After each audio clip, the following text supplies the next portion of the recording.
All right, in this video, we're going to talk about the easiest type of elimination problem.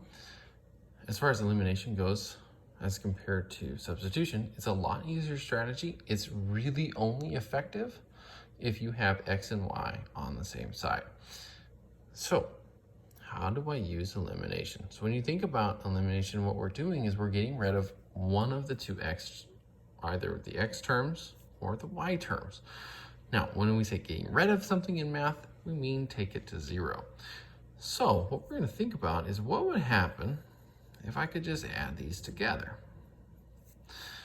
Well, let's see, negative 2y plus 4y, that would be 2y, so that's not 0. These numbers wouldn't get us a variable to 0, so that doesn't matter anyway for this purpose. But then take a look over here. I got negative 2x plus 2x. So negative 2 plus 2, that's 0. So 0x, and this is positive, that doesn't do anything. 0x is 0. So this is not there. So I've got 2y already. So notice I'm down to one variable. That's what we worked very hard to get to in substitution. And all I have to do now is add the two numbers together. So negative 28, positive 42, that makes 14. I've got a one-step equation here, so I've got 2y equals 14, because remember x went to 0, so that's no longer a concern. To get y all by itself, if I have times 2, I would divide both sides by 2. So y equals 7. Now, just like in substitution, you will need to find x. So the easiest way is to do the second step of substitution. So if I know y or x, what I'm going to do is plug it back into one of these two equations. Now, it doesn't matter which one you pick. I would always just pick the one that's easiest for you. If you don't like dealing with negative numbers, maybe the top one isn't for you. So let's say I don't like those.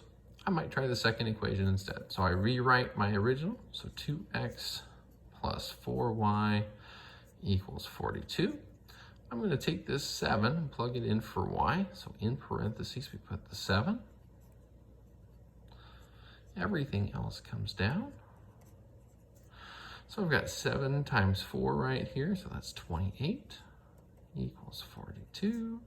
And over here, 2x.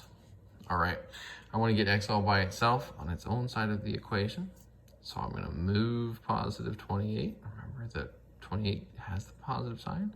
When I move something from one side of the equation to the other, it changes sign. Again, 42 minus 28 is 14. So 2x equals 14. Oh, we already know the answer is x equals 7. So if I was to have to put this into the computer, I would say that my answer, remember going x then y, because we're finding a point on the graph. Oops. Oh, I broke my lead. There we go.